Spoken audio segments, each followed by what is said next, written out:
Okay, so ladies and gentlemen, distinguished guests and esteemed colleagues, a warm welcome to each and every one of you. Thank you for joining us today for what promises to be an enlightening and engaging event. I'm insisting on the engagement. It's not going to be me, but it's going to be that that's going to be engaged.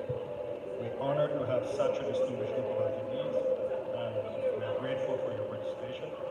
It is my distinct pleasure and honor to introduce our esteemed guest speaker, His Excellency Dr. Abdulhamid Al-Khalifa, Director General and CEO of the OPEC Fund for International Development. As you know, the OPEC Fund is a multilateral development finance institution that is dedicated to delivering socio-economic impact to low and middle-income countries. It was founded in 1976 by member states of the Organization of the Petroleum Exporting Countries. The OPEC Fund provides public, private, and trade sector financing, as well as grants to support vital development projects throughout the world. With an impressive career, Dr. Al-Khalifa brings with him a wealth of experience and knowledge to our event today.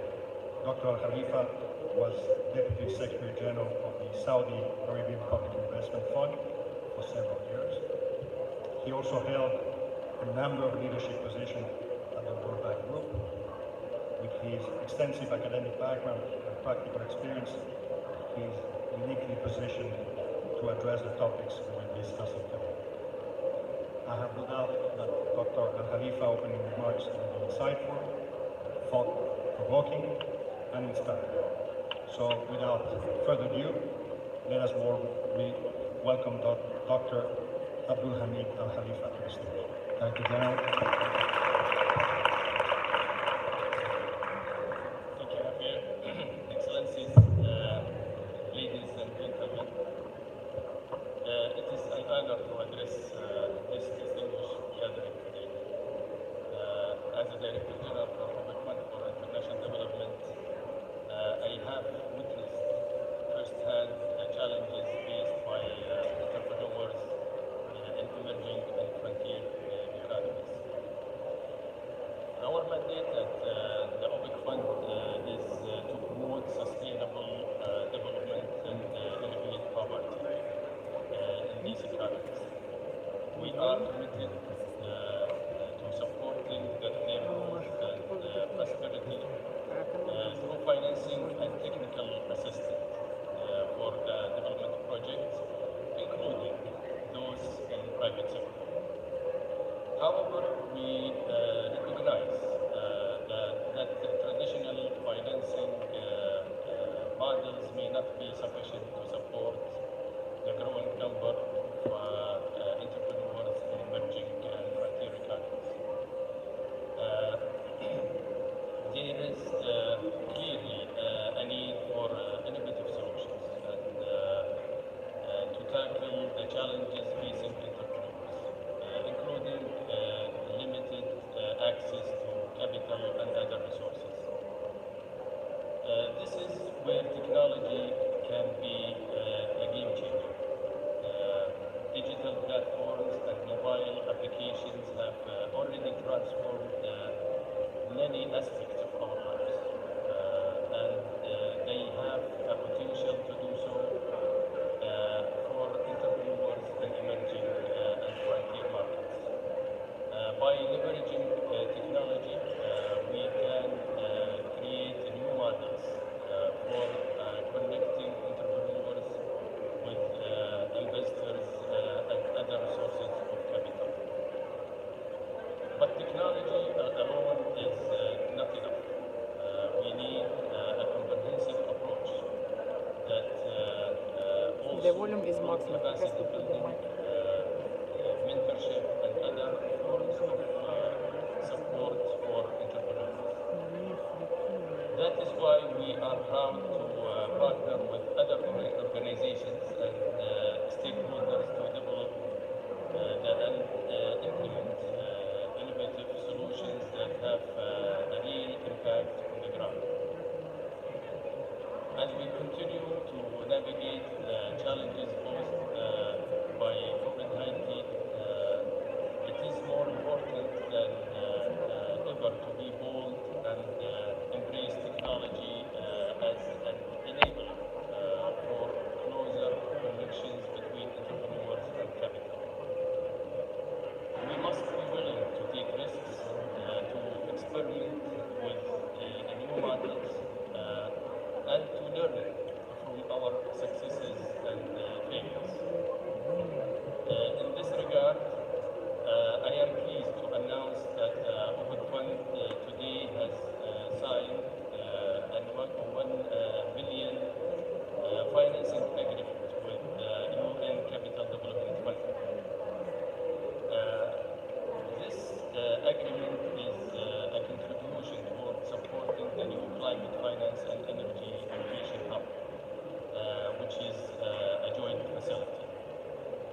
The partnership between Open Fund and UNCDF reflects our shared commitments to promoting sustainable development and alleviating poverty. Looking ahead, we are excited to continue exploring new ways of supporting entrepreneurs in these economies, including through our partnership with other organizations and stakeholders. We believe that with the right support and the right tools, entrepreneurs in these markets can drive sustainable economic growth and create a better future for their communities. Speaking of innovation solutions or innovative solutions, I'll be passing the floor to AGORA, a platform that is doing just that. I'm excited to hear more about AGORA's work and how this innovative platform is leveraging technology and connect entrepreneurs with the capital they need and investors with the pipeline of exciting opportunities in emerging and frontier markets. In conclusion, I would like to express my gratitude to all the distinguished participants for their attention today. We at the OPIC Fund look forward to continued collaboration with our partners and stakeholders to promote sustainable economic growth and alleviate poverty in emerging and frontier markets. Together, we can make a real difference in the lives of the people around the world. Thank you very much, and AGORA, the floor is yours.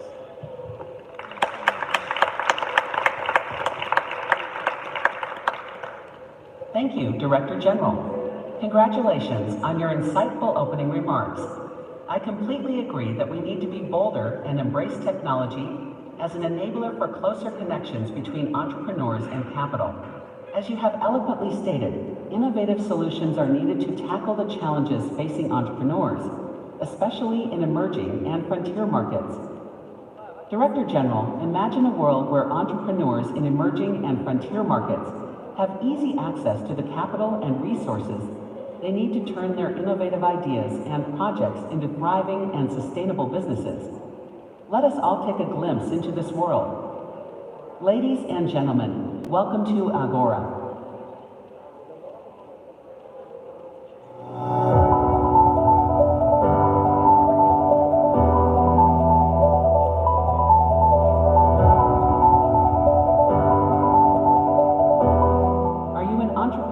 Struggling to find the right funding to support your innovative idea or ongoing entrepreneurial initiative?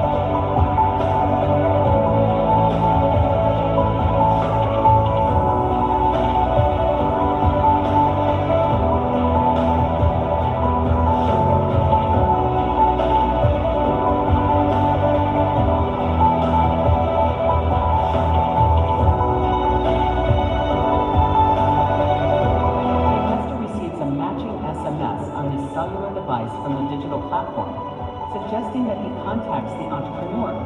With just a few clicks, the investor is able to connect with the entrepreneur, leading to the potential for collaboration and innovation.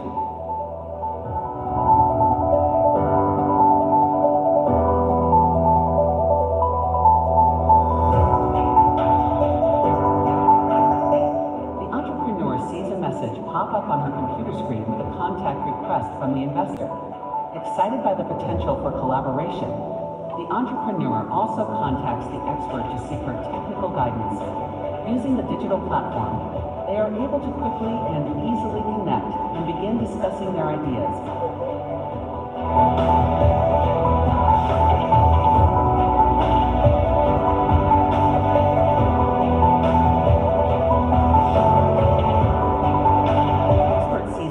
On her monitor from the entrepreneur seeking her expertise. Recognizing the value of collaboration, she quickly responds, eager to offer her support and help the entrepreneur achieve success.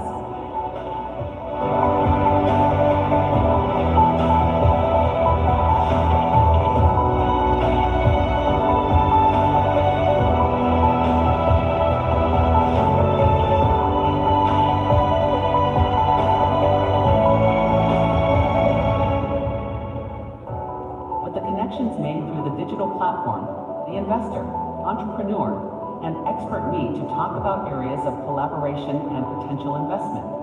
As they share their ideas and expertise, they begin to see new opportunities and possibilities emerge, setting the stage for future innovation, success, and growth.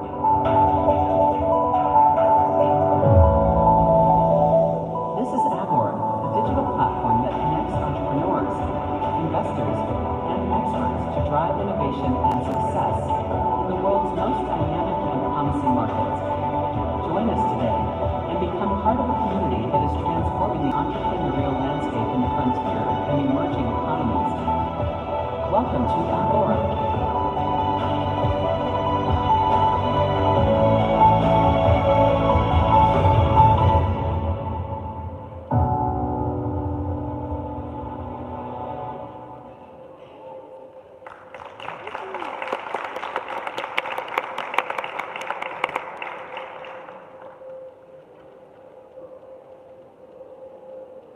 Welcome to today's event, AGORA, a matchmaker for investors and investees.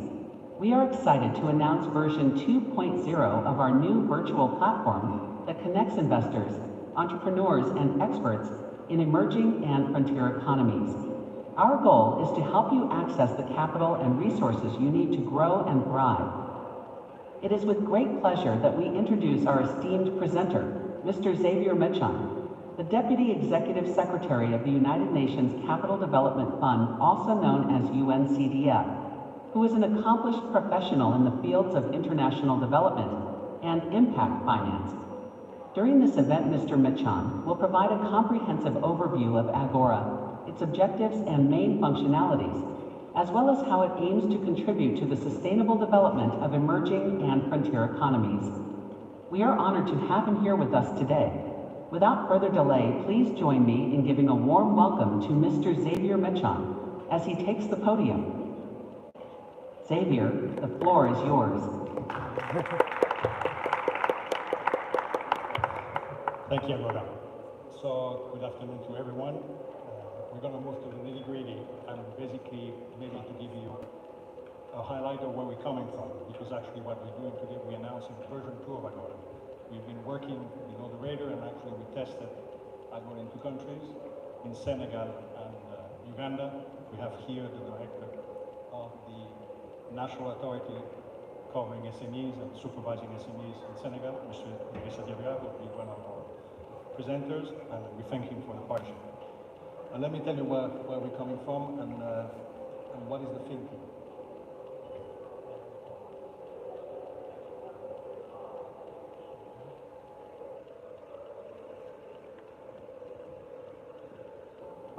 Apparently technology is not helping.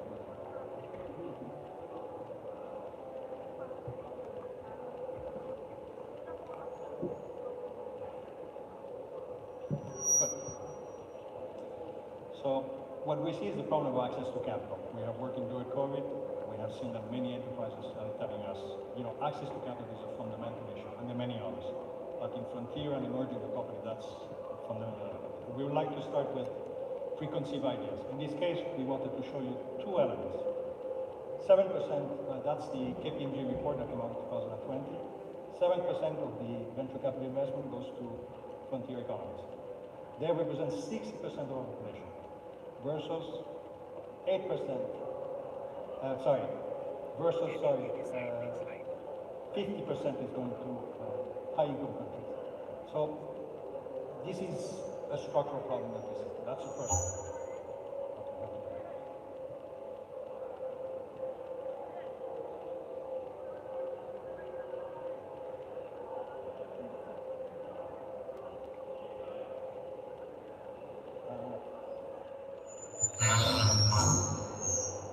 I have to stay in the center, so apologies for that.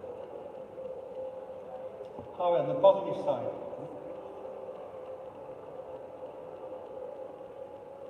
okay, good.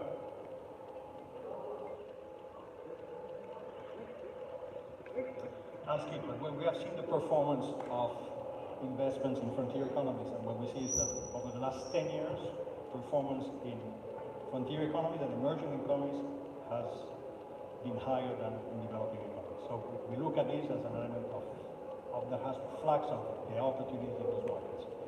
We also look at a previous one, again, okay, I'll stay there. So we have positive elements that we do believe at UNCDF, like many of you, that basically opportunities are just there. What you have to create is enabling environments. And one of the enabling elements that we have seen is how we connect providers of capital. They're looking for pipeline, they're looking for leads with entrepreneurs, great ideas. They don't know how to connect, they don't know how to talk to, how to introduce themselves. And basically, we saw that everyone is using technology. It's the enabler as a COVID one. As of COVID, independently of the size of your company, the maturity of your company, this is the place. So, again, really what I want me to present quickly. So, we have used 4 principles. We presented to you a global public good. So AGORA is the free, it's a public good. That means that any company in a developing economy, any enterprise in a non-developing economy, whatever. We tested yesterday, and it was perfect. Tell me.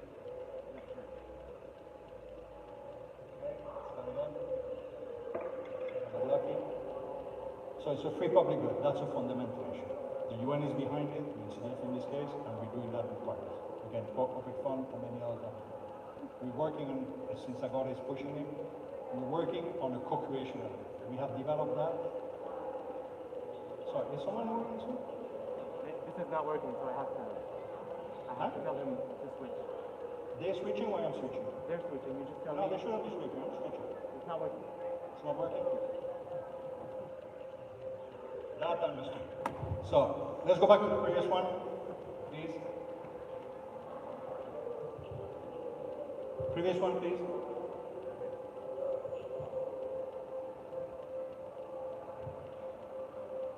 No, next one.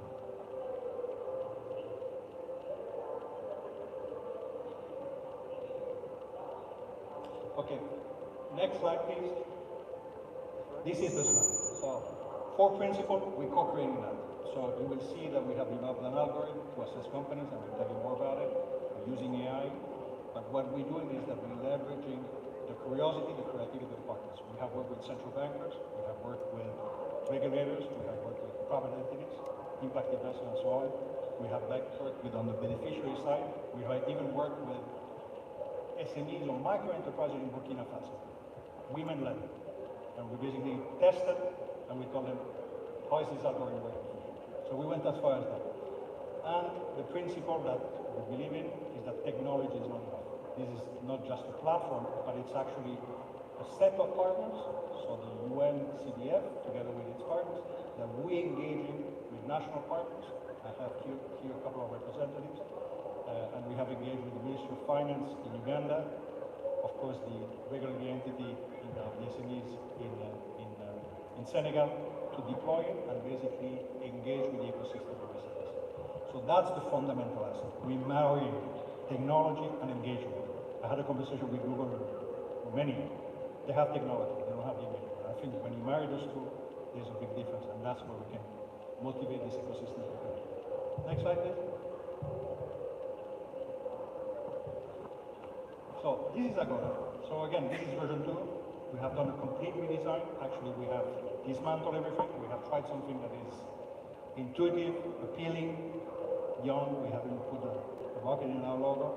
And we have designed in such a way that basically, since we know that connectivity is an issue in the economies we operate, this has been designed so that it basically has a maximum of flexibility and bandwidth in terms of connectivity with the partners. So that's the first one. Next slide, please.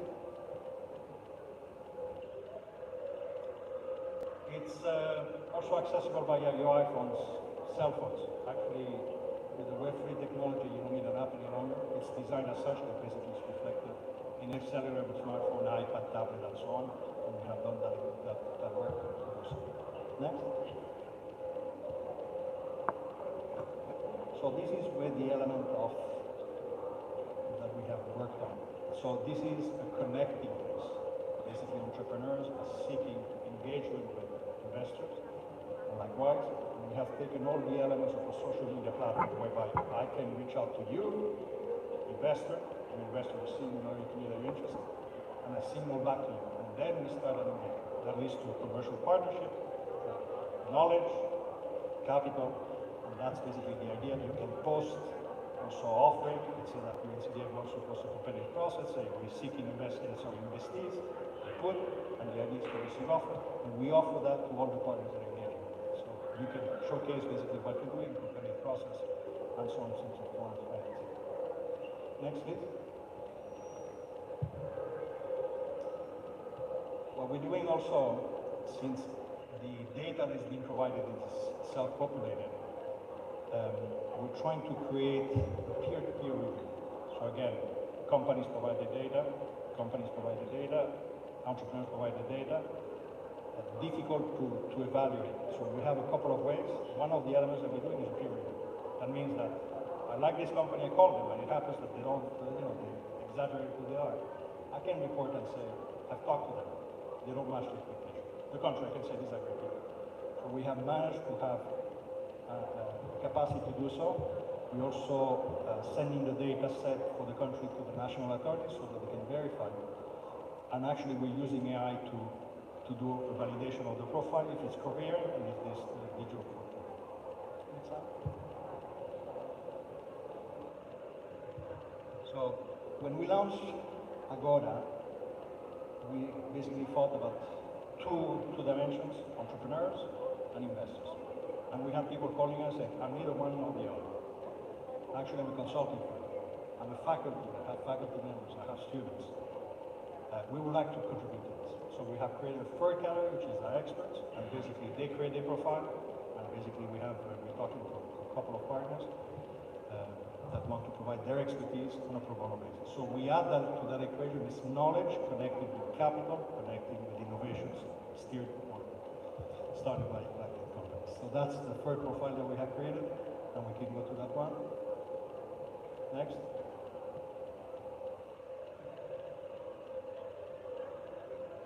So that's the expert profile. As you see, it's a lively profile. You can put your video, if you're a company, and I'll get to that. You can do a pitch video. So next slide, please. And now I'm going to go to what is the process for a company to establish a profile. Can you move this? So the first thing we thought, we use the term, and maybe it's too easy to say this is a Tinder for investor investees. When it has a picture. So it's not just two white pages that connect to each other.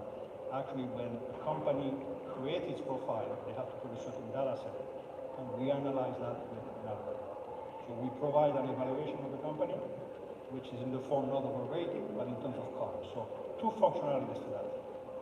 First of our role is to create awareness of the SMEs or the companies that are working. This is how I am being looked at. These are my strengths, these are my weaknesses. We spent about 4 months just to develop how we want to process the data, what data do we want, how we ask the questions. And we developed 150 questions that are applicable to early stage, mature, small, big. And we found some commonalities. For example, when we have mature companies, they provide figures for the last 3 years based on financial statements. Startup, they provided the 3 years of projections. So we have tweaked a couple of elements, but what we want is to give that picture, that generate awareness to the entrepreneur, but also it gives a starting point for an investor who's seeking companies that have a profile in terms of risk, in terms of market expectation, and so on. And maybe in this sense, maybe I'll ask Agora to tell me more, if we switch to the next slide. Absolutely, Xavier. We are pleased to share that we have developed a proprietary algorithm that uses an extensive questionnaire to assess all aspects of an enterprise. Our algorithm carefully evaluates the responses and provides a unique qualification based on a color range that signifies the overall strengths and weaknesses of the enterprise. The color range spans from dark red to dark green, representing a spectrum of risk and potential for growth. Our innovative approach to enterprise assessment provides business owners with valuable insights into their operations, highlighting areas for improvement and offering a reliable, objective evaluation of their enterprise. For investors, our algorithm serves as a valuable first assessment of an enterprise's potential, helping to identify high potential opportunities for further exploration. We are excited to propose this innovative approach and to help drive better outcomes for everyone involved. At our core, we are committed to empowering business owners and investors with the information they need to make informed decisions and achieve their goals. And with that, Xavier, I will pass the floor back to you. So now we're going to move to the pitch deck. The pitch deck, please. So what we see is the company creates profile. It has an evaluation, it generates awareness. Again, we haven't solved the concept of how do I talk to an investor. The first thing as an investor you want is a pitch deck. We generate with AI pitch deck automatically. Based on the data, we provide you two things. This is a PowerPoint that presents your company from A to Z, and this is purely based on AI. And with an algorithm that we have developed, it's basically a verbal presentation that the algorithm picks, then we find it with AI. And that's basically a tool that we have developed. And maybe I'm going to get that one. Next. Xavier, you are absolutely right. We understand that many enterprises struggle with knowing how to begin their search for funding and partnering opportunities. To simplify the process, we have created a pitch deck template. Our template pulls data from the extensive questionnaire completed by enterprises and generates a concise yet comprehensive pitch deck note. Our pitch deck provides detailed information on the enterprise's activities, management and governance, impact of its activities, market conditions, business strategy, business-related risks, financial projections, key initiatives, and funding needs. By capturing all of the relevant information in one place, we help participating enterprises present the merits of their business case clearly and concisely. What makes our pitch deck stand out is that it is generated by an algorithm in AGORA and enhanced through an AI platform to ensure that it is accurate, up-to-date, and highly relevant to our audience. Our pitch deck is a unique and efficient way to communicate a business opportunity, providing enterprises with the tools they need to succeed. Over to you, Xavier. Okay, go to the next slide. Just to let you know that when we're talking about the AI platform, there's a name that comes to everybody's head right now. We have talked to them and actually so we have an API to the platform to exactly pull the data, interpret it. So this is a pitch window. We think that another thing is what we want is that the entrepreneur shares enthusiasm, talks about the problem. I think that, we always talk about, let's do a pitch in the elevator. That requires thinking, it requires structure. And we want this to induce the entrepreneur to get to that point. So what we ask them, and that's something that we learned with the history of the platform, this is a priority. They need to have a pitch deck and say, put excitement in their product, and basically tell a story. Can you go to the next slide, please? So that's next. My company, Green Tech Innovations, is seeking $650,000 in equity or debt capital to fund our expansion. With this funding, we plan to increase our production capacity, develop new products and services, and expand our marketing efforts to reach a wider audience.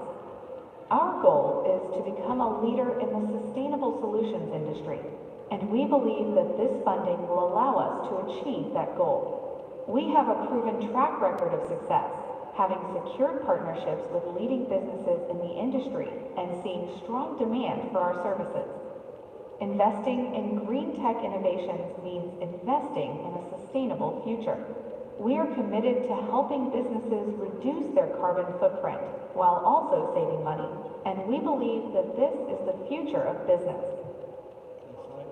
So basically what we're taking is an entrepreneur for a journey. Someone uses the expression with me one day and say, you know, the entrepreneurs are seeking financing, they don't know how to dress to the party. And what we're trying to tell them is, these are the approaches. Pitch them, make the structure your message. This is an evaluation of who you are.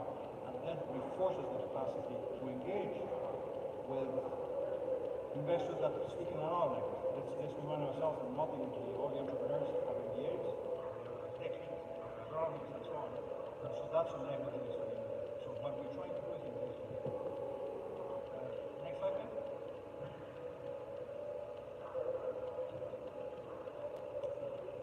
So what we have done also, because we do believe that we have to share knowledge, we have developed a knowledge hub, and what will it say that? We have thought about what are the areas that are pertaining to an entrepreneur, what are the sub-areas, so we have identified 11 areas, we have identified 14 sub-areas in each one, and in every so it's 154 if my math is correct. In every sub-area you have the 10 key questions that entrepreneurs should ask or herself. It's very practical, so basically we have about 1,600 that respond. Basically it can be consulted. How do I marketing?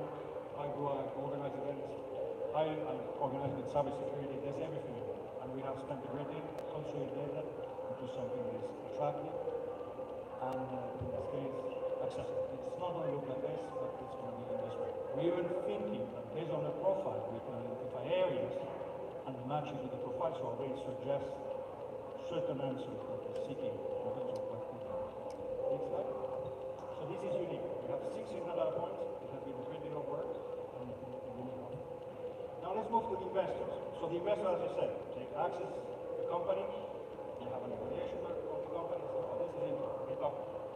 We have investors that told us, you know, one deal is enough. What I want is to have a portfolio. So let's say I'm an investor, I'm interested in the banana producing companies that are, of course, in the system, and because I want to syndicate. What we have created today is a report that consolidates basically all the data, so all the deals. We have here on the right, you cannot see it, but basically it's the individual evaluation of the company, and we assess the portfolio in terms of risk, in terms of livelihood, in terms of market development, in terms of opportunity, etc., etc. And this provides a picture that I can consider as I wish. As an investment I can play with to set up basically a portfolio company that can meet my criteria, and then I give it. So we have given another picture, which is powerful, but we have not been based on conversation we have today. I told us, I'm not doing this. What I want is the whole thing. Give me all my banana producers. I'll go for it. That's what we have developed. Next slide.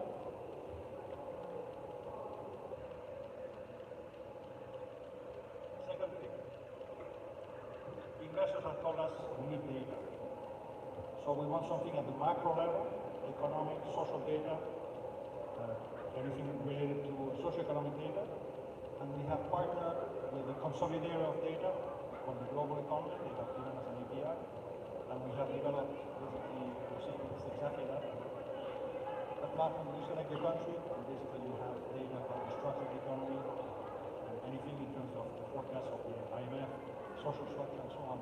And that provides, let's say, something at the macro level. But that's not enough.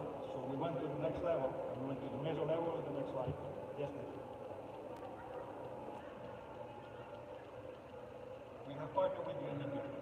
UNCDF, for those who don't know, they collect data at the sectoral level. industry officers that are playing in a specific sector, and they produce a report. So we have also, we're collecting the data and we're putting that at a measure level. So you have a picture of the country, its main indicators, then you can bring down to a sector and see some judgment call in terms of what the sector looks like, what the investment can look like, what are the expected ROI that can be generated. It's an appreciation, but it gives you something from the macro, the meso, and then you can say, I want to see what are the underlying needs behind this thing, and then you access it. So we're having a picture that's getting more complete, and many of the actors have asked us to do that. So that's ready. Next slide. Good afternoon once again, everyone. I am glad to introduce this panel discussion on the use of technology to reduce the gap between investors and entrepreneurs in development. Thank you, Xavier, for your excellent presentation. I lost control, so I apologize for that. Today, everything was ready except, I guess, the battery was under control. Put it back, please. So, just to we're moving now to the panel, we would like to discuss about, technology has a fantastic role in enabling the relationship that we have here with representatives from IBM, of course, the other day members here, of course, the Open Forum, and the Department of University. But what we do believe that technology is not enough, and I'm insisting enough. It's something that we retain, don't retain this, is that we are marrying technology with a presence on the ground. Presence that we're expanding with all of you to connect with governments, business associations, investment promotion agencies, and they're the ones who engage with the ecosystem in the country. And that's what we do think makes a difference. And again, I would like to thank Idrissa for this partnership. In Senegal, was in the first country that said yes, taking the risk to start something that, like any venture capitalist, they took more years. So, can you put back the PowerPoint? So, what I'm adding is that we're really thinking about version 3. Actually, it will be much more. But today, this is where we stand. We do have a big version. Our ambition is to scale up. So, we will talk to many government authorities that are here. And if we can put the PowerPoint up. Which slide do you want? Okay. The same one? Yes, yes. 27. Slide number 26. And so the idea is to scale up to every country. We will move beyond, of course, Senegal and Uganda. We will go deep in the conversation with Senegal and Uganda. And we basically will go country by country, explain how that works. 26. I'm repeating all my tricks today, so you're seeing everything from the back. Good afternoon once again, everyone. I am glad to introduce this panel discussion on the use of technology to reduce the gap between investors and entrepreneurs. Thank you, Xavier, for your excellent presentation. And thank you to all of our panelists for your valuable insights and contributions. Okay, so,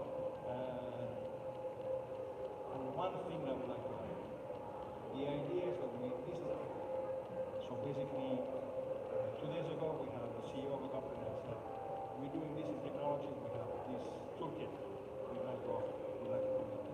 So have that in mind. This is a place where we can connect different dots, different know-hows, and we do believe this is much more we can do. So this is just the beginning. Let's scale up. We have more and more functionalities. We're already thinking about security. Now that we have that connection with AI, and I think the sky's the limit. But for the companies, this is so now I can ask Agora to do the introduction of our panelists. And I will set to the stage. And again, welcome everyone, and thank you for your time. And apologies for the Thank you, Xavier, for your excellent presentation. And thank you to all of our panelists for your valuable insights and contributions to this discussion. To all of our attendees, thank you for joining us today. Don't forget to visit the UNCDF booth to learn more about how we can partner with AGORA to make a positive impact on emerging and frontier economies. Together, let's create a more sustainable and equitable world. Have a great evening.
Good afternoon once again, everyone.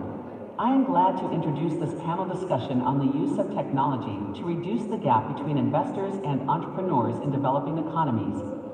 As we all know, we are just at the beginning of the digital revolution, and we can expect many more innovations to come. Today, we have gathered a panel of experts to share their insights and experiences in using technology to bridge the gap between investors and entrepreneurs in developing economies. Let me introduce our esteemed panelists. Our first speaker, Benedetta Adia, is a partner and chair of the International Development Practice at DLA Piper, the third largest law firm globally, and an adjunct professor at Fordham University School of Law and the George Washington University Law School. She previously served as a corporate legal advisor and negotiated agreements with various organizations, including the World Bank and USAID. Benedetta has also chaired the Fiduciary Management Oversight Group, a subsidiary mechanism of the United Nations Sustainable Development Group. Our second speaker, Shema Al-Shabi, is an experienced development finance professional with over 18 years of experience.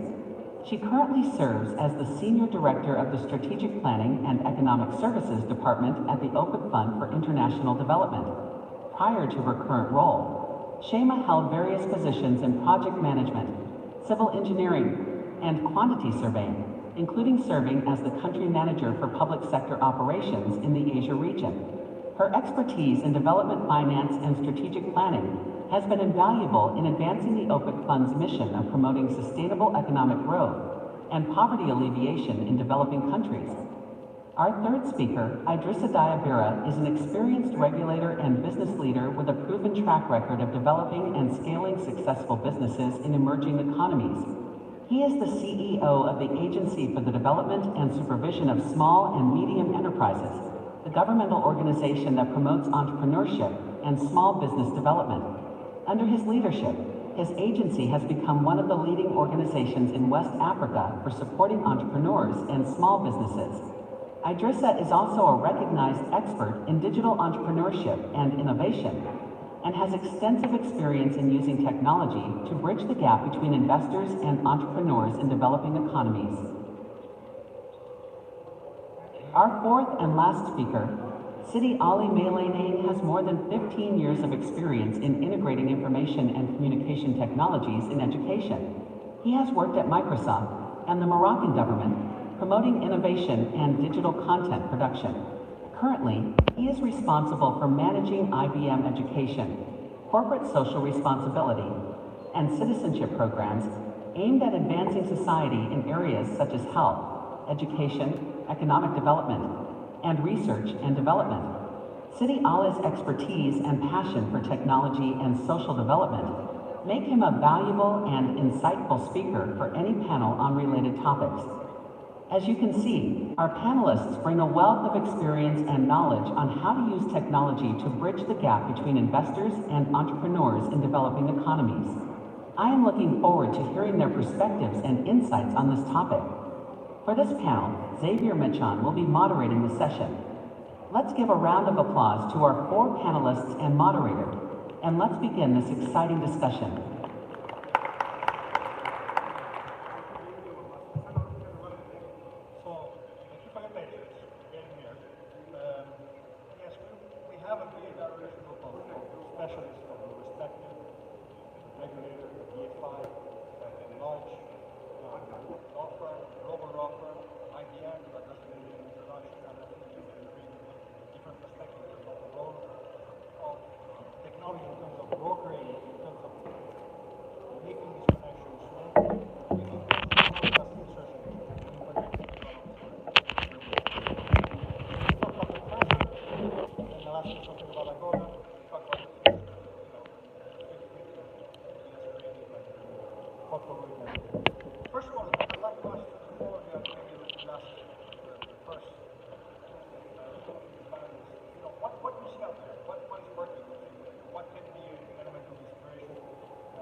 What are your suggestions along those lines? So let me start with Benedetta, and maybe you can give us some ideas of what you see out there, and maybe we can utilize it for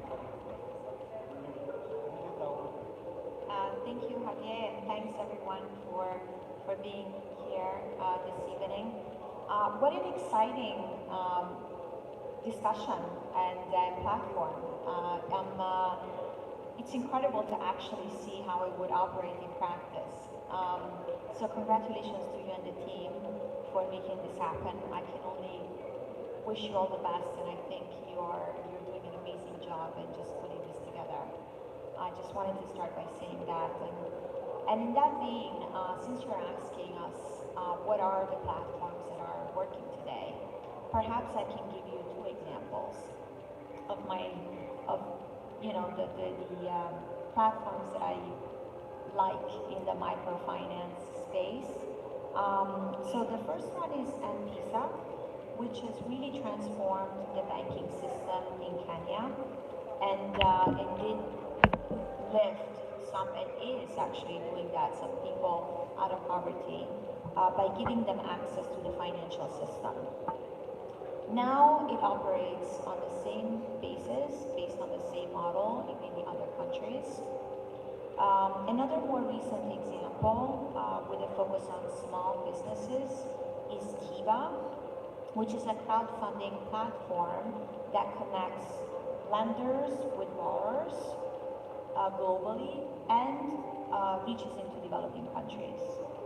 Part of what made these solutions successful, and what I believe will make AGORA equally successful, if not more successful, is the fact that they are accessible. They're phone-based applications and really user-friendly. For instance, M-Pesa made it very easy for people that did not have access to the banking system to actually withdraw, transfer, deposit funds, and get access to credit. Similarly, Kiva makes it easy for both borrowers and lenders to participate in credit, and lenders can lend as little as $25. Borrowers have streamlined credit applications and quick decisions, and the growth of these platforms is really a testament to their ease of use. And Visa has over 50 million users, active monthly users, and Kiva's recent numbers indicate that the platform has facilitated over $1.8 billion in loans to entrepreneurs in 80 countries. Again, for Kiva, I think that one of the features that made it successful is that they try to remove the obstacles to lending, and they do that, they limit that risk by partnering with institutions that have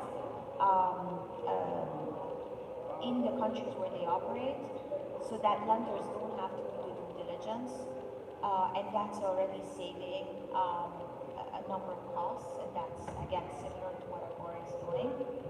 And they also let lenders choose their borrowers, which is similar to what AGORA is doing because of the matchmaking exercise. And one last comment I'd like to make in relation to these two platforms, and then I'll pass the floor to the other panelists, is the element of trust. And I believe this is very relevant and the most valuable element in any of these platforms, is that they must be transparent, they must be trustworthy. And M-Pesa, for instance, is a regulated business, so it does have to regulate to comply with local requirements. And for Kiva, which serves a different purpose. But Kiva, for instance, doesn't touch any of the funds that are involved because it's financed by external grants and donations. So I think these two platforms can give us very important lessons and provide a very strong foundation that we can certainly build on. Thank you. Thank you, Benedetta. Simon, you have a unique perspective from the Open Fund. I'm sure you also covering constituent base that is extremely creative, and I'm sure there are many new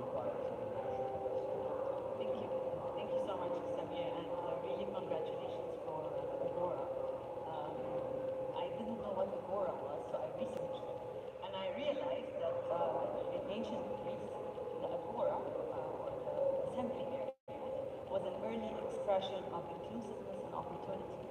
And so congratulations to you, Samir, and the UNCDF for developing a tool that will provide people with opportunity and is inclusive. We're very happy and proud to partner with you at many levels in the UNCDF. So let me just, to answer your question, just give the audience a brief idea of what we're doing in international development. We're a multilateral development bank established in 1976 with really a true South-South history. We are the only global entity that does not lend to our member countries, to partner countries exclusively. And so this builds a lot of trust between us and our partners. So over the years, we've had many, $22 billion in cumulative commitments, and amongst these, there were many successful technology-based solutions that have been implemented in developing economies to actually connect investors and entrepreneurs. Just to tell you that 30% of our balance sheet is in the private sector, and of that, around 70% is for MSMEs. So building on what Bernadetta has said, I'll give an example from the public sector, also of supporting MSMEs reach technology and connect. So in April of last year, the OPEC Fund provided a loan of $100 million to support financial inclusion in Morocco through digitalization. This operation is already fully dispersed and is improving access for households and MSMEs to microfinance and microinsurance, and fostering digital entrepreneurship via reforms to e-procurement, corporate law, and regulatory frameworks. So the program really connected 1 million micro-insurance contracts and ensured that they are issued by the end of 2023, thus more than doubling the rate prior to COVID-19. 100% of all bidding documents are submitted electronically. Small businesses are represented properly in the procurement awards, and a quota of private equity investment go to women-led startups. Remembering AGORA, very similar to AGORA, trying to be inclusive, trying to drive entrepreneurship, trying to make sure that the women are key participants. With that, I'll pause. We have many more examples, but I don't want to take more time, so I'll give to the next panelist. Thank you very much, Seth. Great stuff. We have had many talks, and just listening to you, the ideas coming every day, and I think that the National Priority Agency for SMEs is leading the way in terms of technology and working in that space. I'm sure just in Senegal, we have 15 examples to showcase, but I'm sure you have some figures, so we'd like to hear from you. Based on everything. Thank you, Xavier. Hello, everybody. As you said, that AGORA, we designed the show today like an AGORA during the Greek period. So congratulations for all this show. It was wonderful. So thank you very much. I said that I will start by the main technology that can change the life of SMEs, and it's just a pencil, because most of our SMEs have no data. Last week, I spent a couple of my time in some different regions, and we helped 600 SMEs during 6 months to get their financial statements without any other technology than a pencil and, of course, paper. But all of these 1,600 SMEs develop their results, grow, and accede to financement, to institutional financement by this support. So our agency last years changed totally the way to support the SMEs. Because if you want to scale up, to reach most of these SMEs, of course, you can only work with your pencil. You need to change the way you support these SMEs. Our jobs was to support SMEs. Right now, our job is to be a sort of confidence and trusty in the ecosystem entrepreneurial between SMEs and institutions. And for me, the best example of technology is a platform that we implement e-rating, because in Senegal, only 3% of SMEs have financial statements. And this is the same number when you ask financial institutions, why don't you finance the SMEs? For 97% they said, because we have no data about these SMEs. We need data to finance them. So our jobs is to support SMEs to get this data for themselves, to know which way we should to take, and to make the bridge between entrepreneurs and investors. And we develop a platform in rating, and in this platform we do qualitative assessment and quantitative assessment, and you have entrepreneurs like butcher in agriculture and so on. Now you are able to do the financial data, to have the financial statement, and to reach bank like major bank in our area, like EcoBank, who finance this small and medium enterprise. I'm pretty sure we can talk about Kiva, we can talk about Wave in Senegal. This is another technology.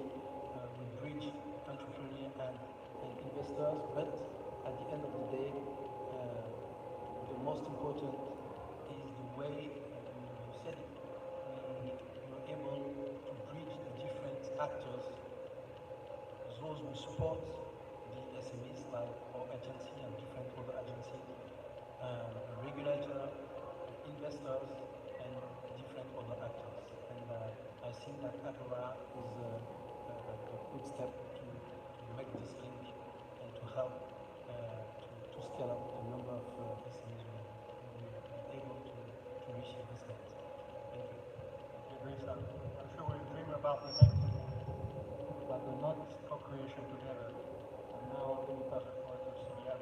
When you present IBM, I think innovation is related. You just think about innovation when you think about IBM. And in your space, what do you see out there? What else can we learn from? It doesn't have to be an IBM product. Okay.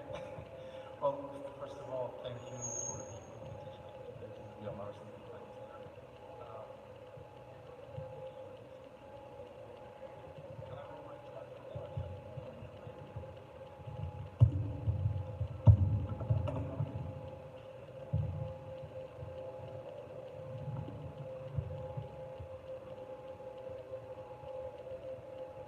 I noticed this problem was happening when you moved there, Xavier, and so I wanted to start by saying congratulations for this wonderful project from different aspects, from the aspect of how you're going to change lives, how you will create more value, but also congratulations for the way you've used the latest technologies. And I think going from your first version to what you just exposed or demonstrated for us is a huge leap forward, and I would say a wonderful way of using the latest technologies in AI and the latest technologies in how mobile technologies transformed our lives and transformed the way we do business. The platform, just like any other technology, will have things that can get better, things that can get close to perfect. But technology is not just about the components that we build. It's also about the way we use them. It's about the user education, and it's also and mostly about the user experience, because at the end of the day, that's what's going to make something work or fail. And Apple is doing great with their phones, not just because not because the phones are technologically way better than the others, but because the user experience they sell to their customers is better. So with that said, I think that the key components that any platform of this type has to offer are already there. I noticed that there are things that AI needs to do better in them, in localizing things to the context, because we've seen things in English, language might be an issue, so that this technology is not limited to the privileged, to the ones who can put nice slides, to the ones who can speak good English and make a good pitch. The generation of pitch is something quite interesting, but in its context, maybe you want to create an opportunity for a small startup in Ghana to connect with a small investor in Ghana. So that power of social media that you got inspired from in your mobile app needs to go to the extra step of connecting the right people to the right opportunities, and I think that would be a plus that Agora can bring. I noticed that for now, the montage is for one opportunity to find one investor. I think some opportunities can find more than one investor and more than one expert. And there are some challenges that might rise, like the intellectual property and the protection of the projects. So to what extent are we assuring people who are coming to use the Agora platform that their ideas won't get stolen, that the investor are real investors, and so on? Profiling is good, but keeping history, data is better, and that can protect the investment a bit further. I'm just going to close by the example that Benedetta shared of Kiva, which is quite successful, I believe, and because we're talking in the context of LDCs, and small projects here and there are better than one big project somewhere. This is just a personal opinion coming from a developing country, I would say. So how can we get a large number of those? By simplifying things. Kiva's success is due, among other things, to the fact that it's small loans and that there's trust that was raised between the stakeholders and the beneficiaries. But I'll stop here. I'll get back to some technological considerations later and the skills part in a second round if time allows. Thank you very much, Zed. Thank you, Sylvia. Just to reassure you, Agora you can see it in Bengali, Swahili, all the languages. Today, translating language it was very chaotic in the past. Today we give it actually. Agora is not just English. We have 100 languages. But actually we can even produce the speech notes in different languages. So I can make sure of that. And actually data is an issue that we have discussed, and we are aware that this is data that can be seen by the vendor. And so we have tackled that, but we can have specific conversations on that. So let me be a little bit self-serving. Agora, so we actually announced in June, we finished the backend. Actually the system exists. We just blocked the site. And now we said let's dismantle the whole thing, restart the whole thing, and totally different. So that requires an energy backend. So too much to get any ideas. So maybe being self-serving, it doesn't have to be 3 months. From what we have seen, it's a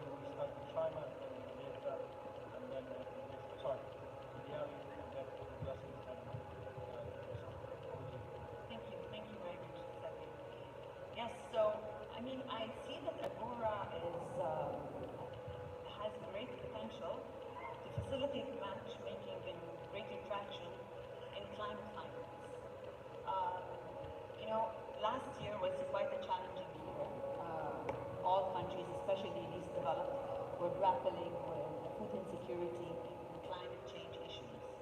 This was highly compounding their original issues dealing with that sustainability and so on. At the OPEC Fund, we approved a food security action plan and a climate finance action plan. The climate finance action plan brings our climate financing to 50% by 2030. And actually, we were the convener of the Air Coordination Group. This is the bilateral and multilateral arms of our member countries. So what we did was we put together a package of $10 billion for food security and $24 billion for climate action by 2030. And here I see great potential for AGORA to support, because this very large financing will be for middle-income countries, large countries, but also for least developed countries where we need definitely grassroots solutions. And one of the grassroots solutions that we've developed and that we're very proud of, and actually it's in partnership with the UNCDF, is the Climate Finance and Energy Innovation Hub. And just to share with you, the hub is an end-to-end policy to finance platform that would support these developed countries have better access to innovation and finance in order to close their energy access gap needs, right? And the hub has many aspects, and I think that AGORA could be strengthened by these pillars of the hub, and actually the hub could also benefit from AGORA. So big data, this is already covered in AGORA. Knowledge and capacity building, this is already covered, but what I really have to say is that what the world needs is transformative pipeline development. And if AGORA can put due focus on that, this could greatly help both the entrepreneurs, but also the countries, right, develop good projects to support the people.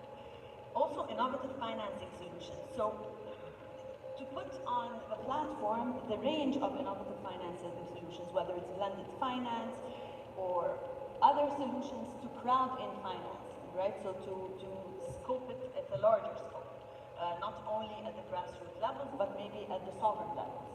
And finally, to forge actually financing partnerships, so to bring in the money through AGORA, this could also be potential for AGORA. But thank you very much. That's it. So not only we take note, but we learn them. So you can count on us for that. And thank you. Benedetta, you have a very large set of clients all over the world, and you were talking about some interest that could be emanating from that. But again, I'd like to hear what you think. Right. I actually I didn't introduce the law firm before, so perhaps I can take the opportunity to do it now. Just a little more about myself and what I'm trying to do at the firm, and that's why I think that the goals of ELA Piper and the goals of UNCDF are very well aligned in this area. So I personally come from the UN system, and I have conceptualized projects and worked in very difficult contexts. Conflict, post-conflict areas where I have spent a significant amount of time just navigating through the legal challenges and always trying to find a solution. And at ELA Piper, what I've done is I have established the very first international development practice that has ever been set up at the firm. The firm is the third largest law firm in the world. It has more than 10,000 lawyers in almost 50 countries around the world, which don't even include the relationship agreements that the firm has with the local law firms. So it's a very, very large infrastructure that deals with a number of clients. And what I'm doing and what I think AGORA will really help me do is to give opportunities to small, medium-sized businesses, to startups, to organizations, individuals that don't see the light at the end of the tunnel. that have a brilliant idea that could solve very important issues in an impactful and meaningful manner in very difficult contexts, and they don't know how. So what I love about Agora is that it is extremely user-friendly. It provides very useful data. It's accessible. It's young, if I can use this term. You know, it's really well in line with modern times. Just, you know, even the graphics, it's really appealing and it's really a cool platform. I think you've done a tremendous job, and I really mean it. So there is very little that I can say in terms of improvements. Of course, there is always room for improvements.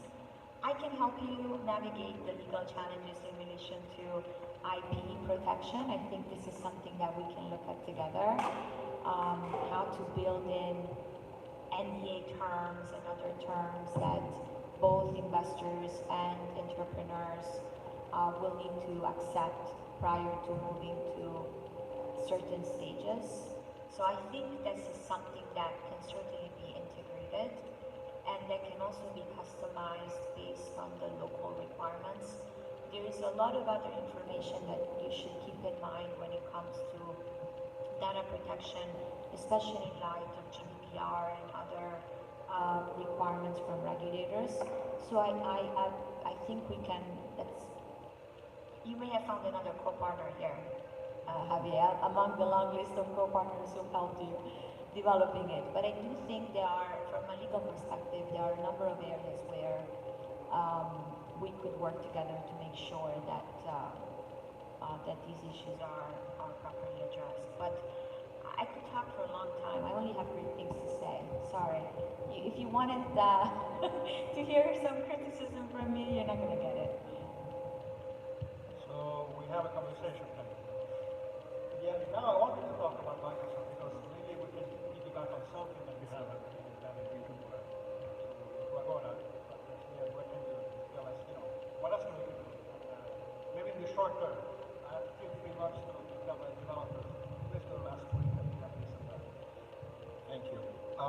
So on the technology aspect, I think there are things related to cybersecurity and to the data protection, because for people to trust the platform, to load it with their information, because there's also like some personal information that will go in the platform, and you need to protect it depending on the laws of the countries. So cybersecurity is going to be a critical issue, making sure that whatever cloud you're using, you're securing the data, you're securing the accesses, etc., that only the right people have access to the allowed data, and not anyone can just go and look at everything at once. I will come back to the user experience and link that to the skills, but just before leaving the technology, I think that there will be a scaling up of the platform that needs to be anticipated, because when we build the prototype, when we have the first beta version, etc., when we have a few hundreds of users, things are fine. But when we are becoming successful, we need to have anticipated the masses of people and the load that will come to our platform. On the data itself, I think that the blockchain technology will have some room for it in having a decentralized database where, it adds trust, because when we know that the data is not with one entity, but rather with a few trusted entities, that makes it more trustworthy for people and more easy to enter. On the data this time, you always have that dilemma of too many or too few. If your platform, if Agora 2.0 is offering millions of data, it might be intimidating for people to say, I don't have time to navigate all of that stuff, right? I saw that you did a wonderful job by country and so on, but you have some investors that are interested in Africa. So they want to be able to look at the opportunities over the continent in the field in which they're bringing their investment. So if it's too few data or too few opportunities, they might not be tempted by coming back again. If it's too much, it's too intimidating. So this is the need for moderation. This is the need for the human intervention within it, maybe with or without the help of AI, but moderation to say, all right, this is right, this is correct, this is accurate, and so on, right? At least until you get to a cruising speed. I'll close with the user experience because it is critical, and the skilling side of it is a masterpiece. And we're talking here to people with small projects, people with not so small, but a lot of users are going to need some sort of training, how to use the platform, and then maybe how to use the technology, right? And designing some skilling modules or some training modules for Agora is a must. Now, where to have them is a question. IBM has a skilling platform called IBM Skills Build that offers a wealth of skills, both technical, non-technical, depending on the needs that the users have.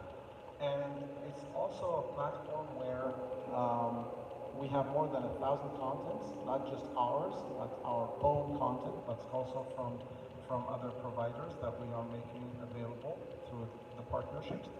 So if there's a partnership where Agora can use IBM Skills Build for the users to acquire new skills, professional skills, IT skills, personal development skills, and for us to host learning content on Agora, that would be a win-win, and we're happy to consider that. I'm already saying yes, by the way. Okay. So as I said, I mean, we are an aggregator, so that's the idea. Just to highlight two things, Agora the avatar is present throughout the site. For example, if you go to the page, you see that people don't read. So we have embedded the avatar there to tell people how to go to the page. That's much more intuitive, much more direct, and people are more receptive. And the point on data, we're aware that this data is provided by an entrepreneur. And it's not shareable. And actually, the entrepreneur is the owner of the data. So when I connect with an investor, he or she signals me, I want to talk to you. And it's like in LinkedIn, there's some connection. And it's only then that I release my data in more detail. Not just at the aggregate level. And that's something that we have to pay attention to. So there's a certain level of data set that is public, and a certain level that is public is, of course, the algorithm generates the evaluation. You see colors, frames, that certain details, it's up to you to share your know and it's your product. I don't know if you're aware of that, but that's Idrissa, a couple of elements, and I'm sure you have a lot to say, so over to you. You know, in our countries, in developing countries, the main problem we need to face is the impact. You know, to develop SMEs, we need to make a balance between risk, rentability, and impact. The fact is, financial institution, many of financial institution is only focused on risk and rentability, and the impact is not enough present in the policy of different actors on the different actors. And it's not only SMEs, it's SMEs in developing countries, and we need to have we need to make this balance between these 3 points: risk, rentability, and impact. And for me, Agora is a way to show and to show that the impact is something very important, because there is a lot of money all around the world, and the motto is, okay, just do the good things and we could have the money to develop your SMEs, but it's not true. If you don't take the fact of the impact, we could not be able to develop African SMEs because we need to error and some échec to be able to develop our SMEs. And for me, AGORA is a way to help us to show that we have a lot of opportunities and good SMEs, but we have some SMEs with a big impact to develop our countries. And by collecting the data, we will be able to make this balance and to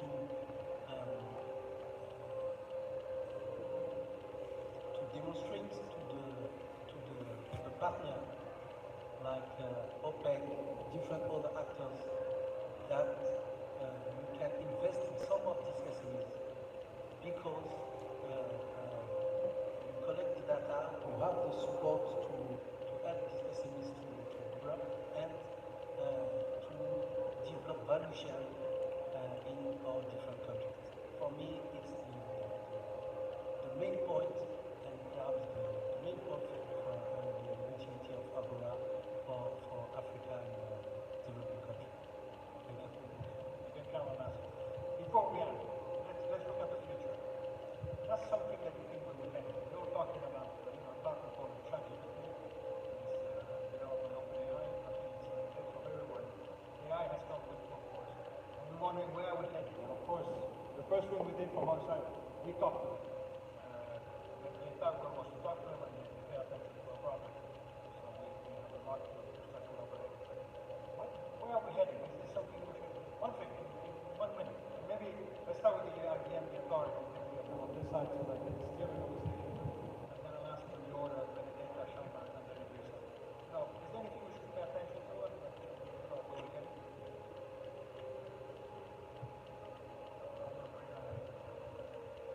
And it's your crystal ball, so nothing is it's predicted, so.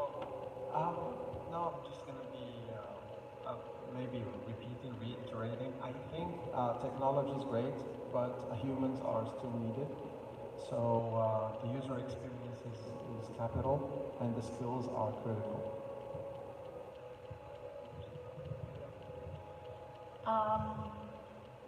I believe we've only seen the tip of the iceberg. I mean, there is still huge potential.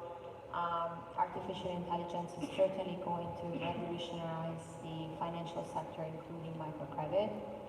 I do believe that the use of AI in screening applications, carrying out some due diligence and potentially detecting fraud is going to significantly reduce costs and open a world of opportunities, because we do see that there are so many barriers at the very beginning because of the expensive due diligence process that investors need to go through today.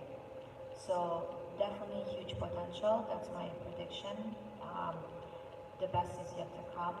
I love humans. I'm not saying that AI should take over, but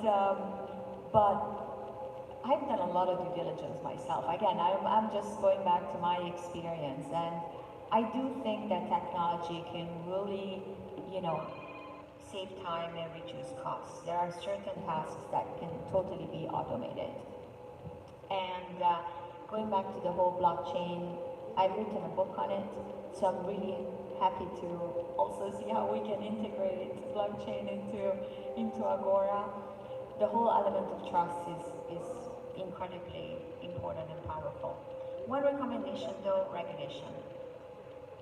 There must be some form of regulation. Today there isn't even an agreed definition of artificial intelligence. And so it is important, again, putting my legal hat, to allocate responsibility and hold bad actors accountable if something goes wrong, especially because we are seeing even today that there are some biases in AI coding, which can lead to unintended or sometimes, willful, created disparities. So we just have to have some caution. You're taking note from the legal authority. Totally agree with Renadata. I personally come from Saudi Arabia, and we've had a digital technological transformation. Saudi Arabia is a young country, and this has tremendously impacted the life of the youth.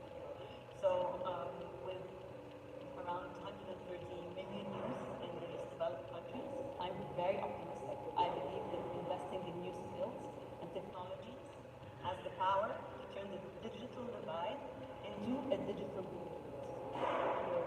So good luck and thank you for AGORA. Thank you. We just started a huge project with World Bank about firm level adoption technology. Which technology SMEs use and which is the most sophisticated and the less sophisticated. And our support is to help SMEs to adopt new technology and the most sophisticated technology in all of their function, administration or marketing or so on. And we're talking about universal assessment. I'm pretty sure that we will reach this point. We need to assess our SMEs, performance, level technology adoption, and so on. By this way, we will be able to do the link between SMEs and investors. And I think that AGORA is a good news for countries and for us in Senegal to reach a universal assessment. Thank you. Thank you, Idrissa. And you representing one of the ABCs from our Israeli government, this is the important work. Let's give a round of applause to our panelists again. Thank you so much for being here. From our side, we continue doing it. Just to let you know, I don't want to use the slogan of trade support. Normally, public institutions have a tendency that they want to do something between another these are not consultants that tell you what to do, what will happen in 10 days from now, 300 days from now, we just never happen. We just